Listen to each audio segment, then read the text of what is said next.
Hello friends, आज की हमारी कहानी है अकबर का साला। बीरबल की बुद्धि और समस्याओं को हल कर लेने की कला के कारण बादशाह उन्हें बहुत ही ज़्यादा पसंद करते थे। इसी कारण से दूसरे लोग बीरबल से काफ़ी ज़्यादा जलते थे। इन जलने वालों में से अकबर का साला भी एक था। वो हमेशा से ही बीरबल को मिला हुआ खास स्थान लेना चाहता था। बादशाह जानते थे कि बीरबल जैसा कोई और हो ही नहीं सकता। वो अपने साले को भी ये बात समझाते, लेकिन उसका साला कभी नहीं मानता। वो कहता केवल बीरबल ही बुद्धिमान नहीं है, मैं उससे ज़्यादा बुद्धिमान हूँ। एक बार बादशाह के मन में हुआ कि अब ये ऐसे तो मानेगा नहीं, इसे कुछ काम देकर ही समझाना पड़ेगा। तभी अकबर ने अपने साले से कहा कि तुम अपने दिमाग और सूझबूझ से इस कोयले की बोरी को सबसे ज़्यादा लालची सेठ दमड़ी लाल को बेचकर आओ। अगर तुमने ऐसा कर दिया तो मैं तुम्हें तुरंत ही बीरबल की जगह दे दूंगा। यह बात सुनकर अकबर का साला हैरान हुआ, लेकिन उसे बीरबल की जगह चाहिए थी। इसी सोच के कारण वो कोयले की बोरी लेकर सेठ के पास पहुंच गया। सेठ ऐसे ही किसी की बातों में आने वाला नहीं था, इसीलिए उसने उसे खरीदने से मना कर दिया। अब अपना उदास चेहरा लेकर अकबर का साला महल लौट आया। उसने कहा कि मैं इसे बेच नहीं पाया। इतना सुनते ही बादशाह ने बीरबल को अपने पास बुलाया। उन्होंने अपने साले के सामने ही बीरबल से कहा कि तुम्हें सेठ दमड़ी लाल को यह कोयले की बोरी बेचनी है। बादशाह का आदेश मिलने पर बीरबल ने कहा, आप एक बोरी बेचने के लिए कह रहे हैं? मैं उस सेठ को एक कोयले का टुकड़ा ही 10,000 में बेच सकता हूँ। यह बात सुनकर अकबर का साला दंग रह गया। अकबर ने कहा कि ठीक है, तुम एक ही कोयले का टुकड़ा बेच कर आओ। बादशाह का आदेश मिलते ही एक कोयले का टुकड़ा उठाकर बीरबल वहां से चल दिए।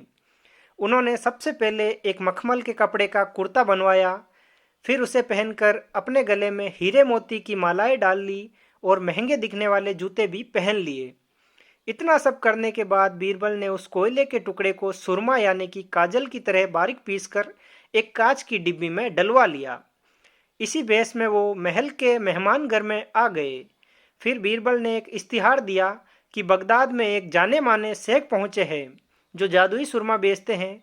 सुरमे की खासियत में बीरबल ने लिखवाया कि इसे लगाने वाला अपने पूर्वजों को देख सकता है।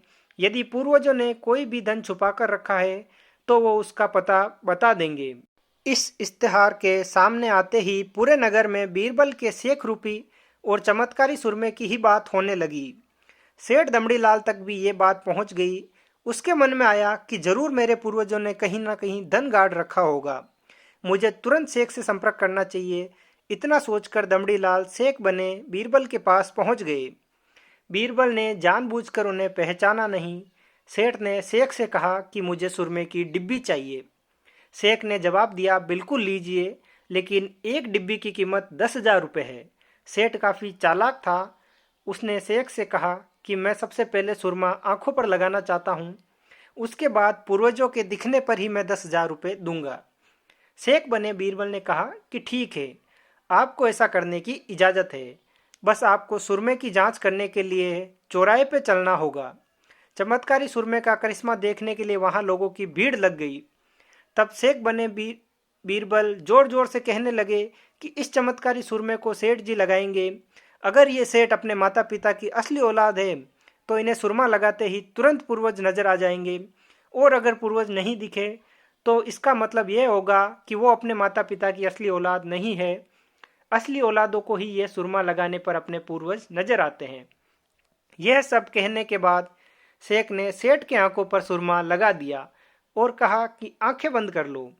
सेठ ने आंखें बंद की तो उन्हें कुछ भी नहीं दिखा। कुछ होता तो दिखता। अब सेठ के मन में हुआ कि मैंने अगर यह कह दिया कि मुझे कुछ भी नहीं दिखा तो पूरे शहर में मेरा भारी अपमान हो जाएगा। इज्जत को बनाए रखने के लिए सेठ ने आंख खोली और कहा कि हाँ, मुझे अपने पूर्वज दिख गए। और गुस्से में लाल पीले होते हुए सेठ ने बीरबल के हाथ में 10,000 रुपये थमा दिए। अब खुश होते हुए बीरबल महल चले गए। उन्होंने कहा कि लीजिए बादशाह, एक कोयले के 10,000 रुपये, और सारा किस्सा सुना दिया। यह देखते ही बादशाह का साला मुंह बनाकर महल से चला गया।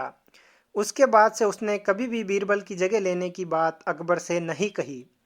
कहानी से हमें यह सीख मिलती है कि हमें कभी भी किसी से ईर्ष्या नहीं करनी चाहिए और अपनी काबिलियत को साबित करने के लिए बुद्धि का उपयोग करना जरूरी है। धन्यवाद।